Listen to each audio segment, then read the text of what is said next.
Welcome back to Signal versus Noise, where we take unusual options activity on the tape and examine if there's a bigger story beneath the surface. At the end of last week, President Trump was kind enough to come to my neck of the woods here in New York. Naturally, I was curious to see if he had anything to say about the economy. Little did I know that he would name check one of the hottest names in the market right now and a favorite here on Signal versus Noise. Boy, Micron's great. They're investing hundreds of millions. In fact, could be very close by the time they finish out over $100 billion in Clay, New York. Micron's up another 17% today, pushing towards $880 a share. Single leg call buying had already surpassed $113 million by 11 a.m. Eastern this Tuesday, May 26th, with the short puts, or the put selling rather, totaling a mere $4 million. Traders are very bullish and they want the upside convexity that long calls offer that you just simply can't get by being short puts. But we're going to take a step back here. Today's setup is not merely just Micron. We're going to examine the entire memory sector because what's happening right now in memory stocks looks a lot less like a normal rally or even a bubble and more like a repricing of the entire industry itself. The sector has been incredibly hot here on Tuesday. Sandisk gaining another round, we'll call it 10% to 1620. Western Digital rallied another 9% above $500. Seagate, another 3% pushing towards $830 a share. And these are not small companies. Micron's up now eightfold over the past year. Sandisk has rallied almost 4,000%. I know a lot of people out there are saying the memory complex is behaving more like a momentum-driven bubble rather than a traditional hardware build-out. But what makes this move fascinating is that the businesses are actually producing what's needed in order to justify a substantial part of the rally here. And I think that's the distinction that the markets are still struggling with right now as we see these companies continue to build and build and build. We've covered a lot of Micron here over the past few weeks on Signal versus Noise. Today's move that we're seeing across the sector is not driven by any particular single catalyst or an isolated event. It has nothing to do with an earnings report that was released this morning. We're seeing that Wall Street is upgrading the entire sector simultaneously in basically a 24-hour window. And it's doing so because of an argument that we've made here on Signal versus Noise and other tastylive programming elsewhere, that chips are no longer prone to the commodity-like boom-bust cycle, that they've been elevated to the same realm of underlying demand, sustained underlying demand, like national security or energy. And so here's what the street's saying. UBS today just tripled its Micron price target from $535 to $1,625 a share. Now the highest target that we've seen anywhere on Wall Street. That would be a major achievement for Micron. At $1,625 a share, that would put it at a $1.8 trillion market cap. Mind you, for a brief moment on this Tuesday, we did see Micron surpass $1 trillion in market cap. And UBS, likewise, in their upgrade today, they're not making the typical cycle memory argument here. They're saying that AI may have permanently broken the boom-bust cycle that has historically defined DRAM and NAND pricing. And the core argument here is that the longer-term agreements are now locking in roughly 30% of DDR memory volumes at prices near current levels. So if that structure holds, memory stops trading like a commodity cycle and starts trading more like foundational AI infrastructure. That changes the entire valuation of the framework here.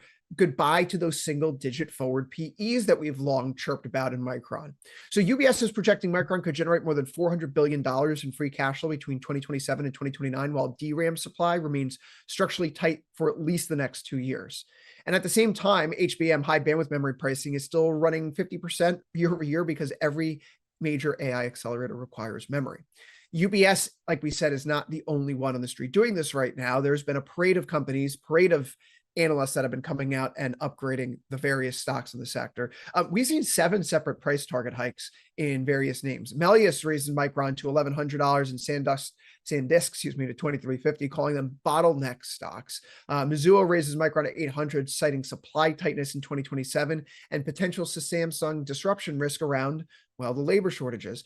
Evercore lifted Seagate to $1,100, tied directly to accelerating AI storage demand. And underneath all the analyst calls, you have businesses that are delivering on these extraordinary numbers. A quick recap of the recent quarter here for Micron. Revenues are up 57% year over year, roughly $13.6 billion now. Cloud memory revenue doubled to more than $5 billion with gross margins around 66%. That's incredible.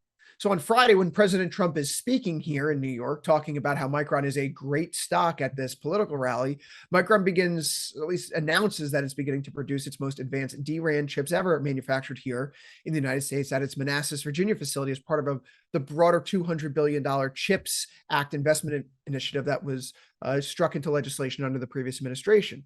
We have Sandisk here now with revenue growth north of 250%, with gross margins pushing nearly 80%. And Western Digital has come out and said that its entire hard drive capacity for 2026 is already fully committed. So Seagate, Western Digital, just pick a name out of the hat. It's all there right now. There are legitimate fundamentals behind the story. Every company is effectively saying the same thing. Demand is outrunning supply, and the AI infrastructure build out is accelerating.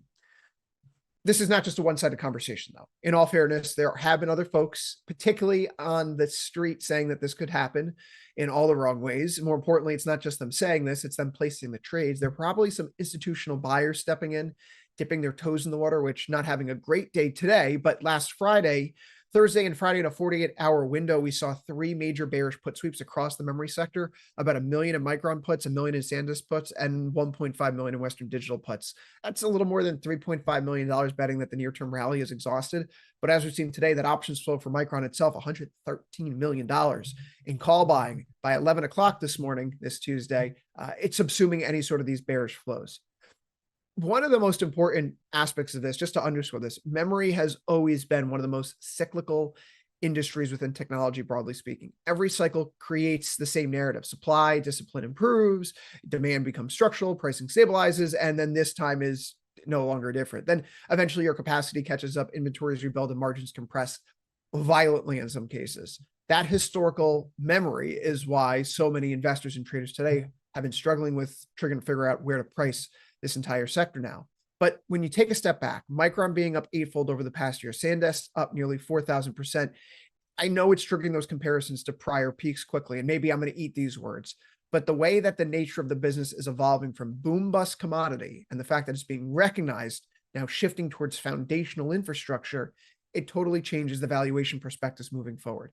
HBM demand tied to these AI accelerators is unlike anything that the memory sector has seen in history. These long-term supply agreements create more visibility and more sustainable revenue than other cycles ever had. And the hyperscalers, they're building out the infrastructure at a pace that exceeds all available supply capacity for the next several years running. So if AI has truly broken the memory boom bust cycle, the sector still may be dramatically undervalued relative to the cash flows that could be coming down the pipeline.